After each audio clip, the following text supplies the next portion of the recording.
पिछले कुछ दिनों से उत्तर प्रदेश में जो हो रहा है उसने पूरे भारत को दो हिस्सों में बांट दिया है। गैंगस्टर और पॉलिटिशियन अतीक अहमद के बेटे असद को यूपी पुलिस ने एक एनकाउंटर में मार दिया। उसके कुछ ही दिन बाद खुद अतीक अहमद को भी 3 लोगों ने मिलकर एसिसिनेट कर दिया। भारत में 2 तरह के लोग हैं जो अपने पॉइंट दुनिया के सामने रख रहे हैं। एक वो लोग हैं जो इसे कंप्लीट लॉ एंड ऑर्डर का फेलियर मानते हैं और उनका कहना है कि इस केस में प्रॉपर जुडिशियल प्रोसीजर ही फॉलो नहीं हुआ, और दूसरे वो लोग हैं जो इस बात को सेलिब्रेट कर रहे हैं। तो मैंने इस बारे में और भी जानने की कोशिश की और ये पता करने की कोशिश की कि कैसे एक ऐसा इंसान जो कि 17 साल के उम्र में जिसके ऊपर मर्डर के चार्जेस लगते हैं, कैसे वो आदमी 5 बार चुनाव जीतकर एक लीडर बन जाता है। क्यों हमारे लॉ ब्रेकर्स हमारे लॉ मेकर्स बन रहे हैं।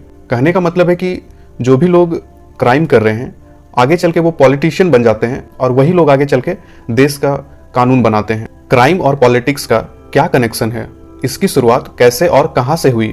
आज के वीडियो में हम लोग भारत के कुछ फंडामेंटल प्रॉब्लम्स को डिस्कस करेंगे। ऐसे प्रॉब्लम्स जिससे कि एक गैंगस्टर एक लीडर बन जाता है, पॉलिटिशियन बन जाते हैं, हीरोज बन जाते हैं और फिर पनिशमेंट की चपेट से भी बच जाते हैं। तो कौन है अतीक अहमद? सबसे पहले समझते हैं कि ये इंसान है कौन। आखिर कैसे एक ऐसा आदमी जो कि एक समय पे कुछ भी नहीं था वो धीरे धीरे चल के एक बहुत बड़ा बाहुबली बन जाता है और बाहुबली बनने के बाद धीरे धीरे एक पॉलिटिशियन बन जाता है। एक ऐसा पॉलिटिशियन जो कि 5 बार एमएलए बनता है और 1 बार एमपी बन जाता है। कई लोग अतीक अहमद को यूपी का फर्स्ट गैंगस्टर कहते हैं। फर्स्ट गैंगस्टर उसे इसलिए कहते हैं क्योंकि वो पहले इंसान है जो कि यूपी के गैंगस्टर एक्ट के अंदर नाम आया था। उन पर पहला केस तब लगा जब वो 17 साल के थे और उन पर कोई छोटी मोटी चोरी या इस तरह का केस नहीं था, बल्कि उसके ऊपर मर्डर केस लगा था। अगर आपने गैंग्स ऑफ वासेपुर देखा होगा तो उस मूवी में ये दिखाया गया है कि कैसे एक गैंगस्टर पैसे कमाता है। तो उसी तरह अतीक अहमद एक समय में कोयले की चोरी करके पैसे कमाता था। ट्रेन से जब कोयला एक जगह से दूसरे जगह पहुंचाया जाता था तो उसी में से अतीक अहमद जो है कोयला चोरी करके वो बेचा करता था और धीरे धीरे ये अपग्रेड होते गए और सीधा सरकार को धमकाने लगे ताकि रेलवे का टेंडर उनके फेवरेट बिजनेसमैन को मिले, ताकि वो अपने इलीगल चोरी से लीगल चोरी की ओर बढ़ सके। आज के प्रयागराज यानी इलाहाबाद में चांद बाबा नाम का एक गैंगस्टर हुआ करता था और पुलिस भी उनके खिलाफ एक्शन लेने से डरती थी। उस समय पुलिस एक गैंग को मात देने के लिए दूसरे गैंग को बढ़ावा दिया करती थी ताकि दोनों गैंग के मेंबर्स एक दूसरे से भिड़ जाएं और एक दूसरे को खत्म कर दें। और इसी वियर्ड लॉजिक की वजह से अतीक अहमद की गैंग काफी बड़ी होती चली गई। लेकिन एक समय ऐसा आया जब पुलिस ने उन्हें हिरासत में ले लिया।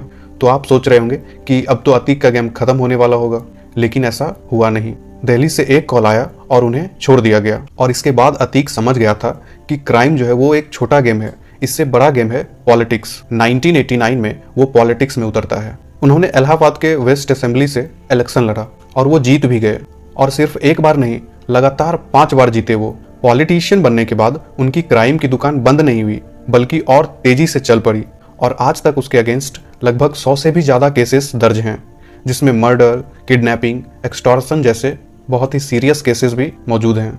2004 में उन्होंने खुद की सीट को खाली किया क्योंकि वो चाहते थे उनका पॉलिटिकल कैरियर नेक्स्ट स्टेप पे जाए। वो अपने पॉलिटिकल कैरियर को नेक्स्ट स्टेप पर पहुंचाना चाहते थे। वो लोकसभा में एमपी बनना चाहते थे और उन्होंने अपनी जगह अपने भाई को खड़ा किया, लेकिन उसका भाई समाजवादी पार्टी के राजू पाल से हार गया। और अगले ही साल जब राजू पाल रिपब्लिक डे सेलिब्रेट करने के लिए अपने गांव जा रहा था तभी उनका मर्डर कर दिया गया और यहीं से अतीक अहमद का पॉलिटिकल कैरियर का डाउनफॉल शुरू हो गया था। उन्हें 3 साल के लिए राजू पाल मर्डर केस के लिए जेल में रखा गया, लेकिन वो जेल से भी अपने क्रिमिनल अंपायर को मैनेज किया करता था। बेसिकली सिस्टम कुछ ऐसा चलता था कि वो इलाहाबाद जेल में कैद था और इलाहाबाद पे उसकी काफी ज्यादा पकड़ थी और वो इसी वजह से अपना पूरा टाइम पूरा अंपायर को जेल से ही ऑपरेट किया करता था। 2017 में उसे इलाहाबाद से देवरिया शिफ्ट कर दिया गया, ये सोचकर कि जो पकड़ उसका इलाहाबाद जेल में है वो देवरिया जाके कुछ कम हो जाएगी। लेकिन ऐसा नहीं हुआ। वो देवरिया जेल में रहते हुए भी एक मोहित जायसवाल नाम के बिजनेसमैन को किडनैप करता है और उसे जेल में ही बुलाकर प्रॉपर्टी पेपर को साइन करवाता है। सोचिए कि हमारा सिस्टम कैसा है कि एक क्रिमिनल जो कि जेल में है वो जेल में ही बैठकर क्राइम कर सकता है और इतना ही नहीं, वो जेल में उस आदमी को, उस बिजनेसमैन को बुलवाकर साइन करवाता था। जजेस जो हैं उसकी केसेस को सुनने से डरते थे। उसकी बेल के केस से 10 हाईकोर्ट जजेस ने अपने आप को बाहर करवा लिया था। वो नहीं चाहते थे कि वो अतीक अहमद का केस सुने, इसी वजह से उसे टाइम टू टाइम अलग अलग जेल में शिफ्ट किया जाता था। यूपी पुलिस कहती है कि अतीक अहमद के ISIS और लश्कर-ए-तैयबा से भी संबंध थे और अतीक अहमद ने खुद ये बात मानी थी। इन्वेस्टिगेशन जारी थी और एक मेडिकल जांच के लिए उसे एक हॉस्पिटल ले जाया जा रहा था। जब वो हॉस्पिटल पहुंचता है उसी समय पुलिस की गाड़ी से उतरने के बाद कुछ मीडिया कर्मी उन्हें घेर लेते हैं और उनसे बातचीत करने की कोशिश करने लगते हैं। इसी बीच में उन्हीं मीडिया कर्मी के बीच में 3 लोग ऐसे होते हैं जो कि मीडिया कर्मी बनकर आए थे, लेकिन उनके पास कुछ गन्स थी और वो उसी गन से अतीक अहमद पर हमला कर देता है, उसे और उसके भाई को मार देता है। अतीक अहमद को मारने के लिए जिस वेपन का यूज हुआ वो वेपन कोई देसी कट्टा नहीं था, बल्कि टर्की में बना हुआ एक इम्पोर्टेड वेपन था और उस वेपन की कीमत करीब 7 लाख रुपए के आसपास बताई जा रही थी। और ये वेपन अक्सर पाकिस्तान में यूज होता है, तो ये वेपन आखिर इंडिया कैसे आई और इन 3 क्रिमिनल्स के पास आए कैसे, और उस तीनों क्रिमिनल्स को अतीक अहमद के हॉस्पिटल आने की टाइम का पता कैसे चला, गोली चलाने के बाद उन तीनों ने भागने की भी कोशिश क्यों नहीं की और उसने सरेंडर भी क्यों किया। और ये सारे सवाल काफी वैलिड हैं और इन सवालों को हमें हमारे सिस्टम से पूछना चाहिए। चलिए आगे देखते हैं कि कैसे लॉ ब्रेकर्स जो हैं वही आगे चल के लॉ मेकर्स बन जाते हैं। उनके अगेंस्ट प्रूफ होने के बावजूद एक्शन लेने में देरी क्यों होती है। और अगली बात है क्राइम और पॉलिटिक्स।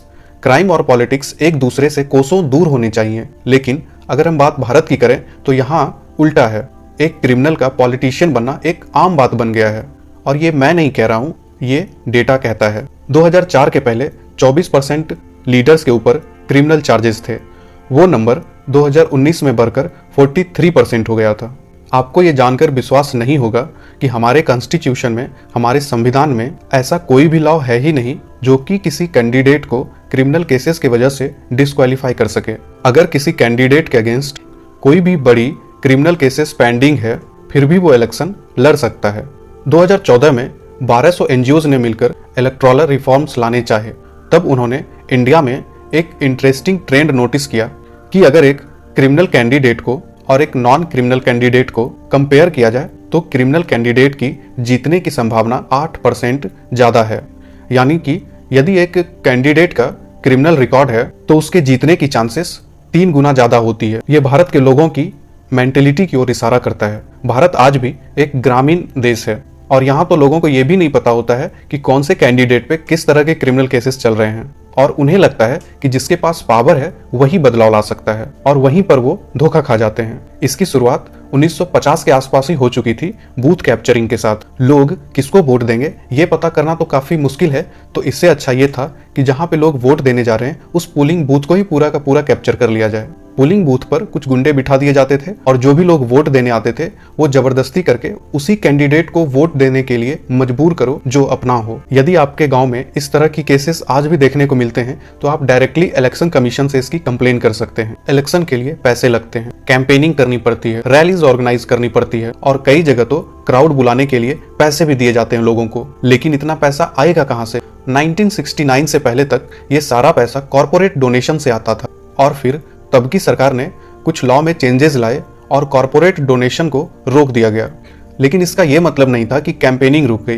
कैंपेनिंग तो उस समय भी होती थी, लेकिन पहले जो कैंपेनिंग कॉर्पोरेट के पैसे से होता था अब वो ब्लैक मनी से होने लग गया था। और उसी समय से जो क्रिमिनल्स थे वो पॉलिटिशियंस को पैसे देकर धीरे धीरे पॉलिटिक्स में आने लग गए और तब से लेकर अभी तक यही सिलसिला चलता आ रहा है।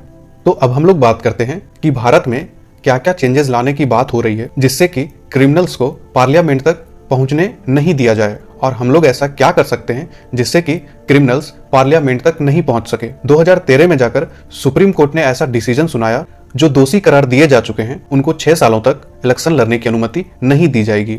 लेकिन पहले किसी कैंडिडेट के खिलाफ केस दर्ज होगी और उसके खिलाफ मुकदमा चलेगा, और अगर वो गिल्टी पाया गया तो बस 6 सालों तक वो इलेक्शन लड़ नहीं सकता है। मुझे लगता है ये सही डायरेक्शन में तो है, लेकिन ये काफी छोटा स्टेप है। लेकिन पनिशमेंट जो है वो और भी ज्यादा हार्श होना चाहिए, और इलेक्शन लड़ने पे जो बैन लगाया जाता है बस 6 सालों के लिए, वो लाइफ टाइम के लिए होना चाहिए। 2020 में सुप्रीम कोर्ट ने सारी पार्टीज को एक मैसेज दिया। उन्होंने कहा कि अगर आप एक ऐसे कैंडिडेट को चुनते हो जिसके खिलाफ की क्रिमिनल केसेस हैं, तो आपको यह जस्टिफाई करना पड़ेगा कि आपने उसी कैंडिडेट को क्यों चुना। यहाँ प्रॉब्लम यह है कि जो क्रिमिनल्स होते हैं वो अपने साथ पावर और पैसा दोनों लाते हैं, और जिसकी जरूरत इलेक्शन जीतने के लिए होती है, और पार्टियों का फोकस बस इलेक्शन जीतने पर होता है, लॉन्ग टर्म रिफॉर्म्स पर नहीं होता है। तो इसीलिए जो पार्टीज है वो ज्यादातर पावरफुल कैंडिडेट्स को लेना चाहती है, उन कैंडिडेट को वो नहीं लेती है जो कि एक्चुअल में अच्छे हैं। याद रखिए कि भारत एक रिप्रेजेंटेटिव डेमोक्रेसी है। आप डायरेक्टली अपने चीफ मिनिस्टर या फिर भारत के प्रधानमंत्री को नहीं चुनते हैं, आप बस अपने एरिया के रिप्रेजेंटेटिव को चुनते हैं। तो आप एक ऐसे कैंडिडेट को वोट दीजिए जो कि एटलीस्ट क्रिमिनल नहीं हो, चाहे फिर वो किसी भी पार्टी से क्यों नहीं हो। और ऐसा करके ही आप एक क्रिमिनल को एक लीडर बनने से रोक सकते हैं। तो आपको क्या लगता है कि क्या हमें अतीक अहमद के मर्डर को सेलिब्रेट करना चाहिए? तो बिल्कुल भी नहीं, और कोई भी एक अकल वाला इंसान इसे बिल्कुल भी सेलिब्रेट नहीं करेगा। और जिसने भी मर्डर किया उसे एक मर्डरर की तरह ही ट्रीट किया जाना चाहिए। लेकिन साथ ही साथ ये सोचने की भी जरूरत है कि क्यों अतीक अहमद जैसा इंसान जिसने 17 साल की एज में मर्डर किया वो 5 बार चुनाव जीत जाता है। क्यों एक ऐसे इंसान को हमारा लीडर बनने का मौका मिला? क्यों हमारा सिस्टम इतना वीक है कि एक क्रिमिनल जो कि जेल से अपना पूरा अंपायर चला रहा था? क्यों हमारी जुडिशरी इतनी स्लो है? और क्यों हमारे जजेस केसेस को सुनने से भी डरते हैं? क्यों हम क्रिमिनल मुद्दे को एक रिलीजियस मुद्दा बना देते हैं? अगर सरकार को बदलाव चाहिए तो इन सिस्टम्स में बदलाव की जरूरत है। अगर आपके पास कोई सजेशन है तो आप कमेंट्स में जरूर बताइए। तो इसकी शुरुआत आप खुद से कर सकते हैं। तो आप किसी भी ऐसे कैंडिडेट को वोट मत दीजिए जिसके ऊपर की पहले से कोई क्रिमिनल चार्जेस है। इलेक्शन से पहले जब भी कैंडिडेट डिक्लेयर होते हैं तो आप एक बार ये जरूर देखिए कि इसमें से कौन से ऐसे कैंडिडेट हैं जिनके ऊपर पहले से क्रिमिनल चार्जेस हैं, और फिर चाहे वो किसी भी पार्टी से हो तो आप उनको वोट मत दीजिए। और ऐसा करके ही आप क्रिमिनल्स को हमारा लीडर बनने से रोक सकते हैं। अगर आपको इस वीडियो से कोई वैल्यू मिली या कुछ नया सीखने को मिला तो इस वीडियो को और भी लोगों के साथ शेयर कीजिए। और अगर आपको ये वीडियो पसंद आया तो इस वीडियो को लाइक कीजिए और चैनल को सब्सक्राइब कीजिए।